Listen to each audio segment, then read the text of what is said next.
मासिक पाळी दरम्यान ना पोट आणि कंबर पण खूप जास्त दुखते, हं, खूप हं. जास्त वेदना होतात. पण त्यात पण असं आहे, की काही मुलींना होतात आणि काही मुलींना अजिबात होत नाही. काही मुली अशा असतात, की त्यांना पिरियड्स आलेलेच नाहीयेत, इतक्या त्या ॲक्टिव्ह असतात त्या दिवसांमध्ये.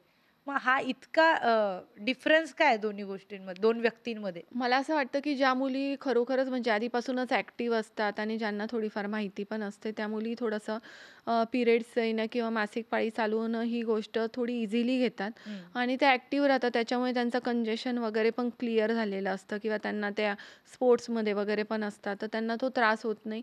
पण काही मुलींना खूप भीती असते किंवा त्या सायकॉलॉजिकली अपसेट असतात. हं. त्यावेळेला त्या सतत बसून राहतात किंवा त्यांना नकोसं होतं 4 लोकांमध्ये जाणं. बरोबर.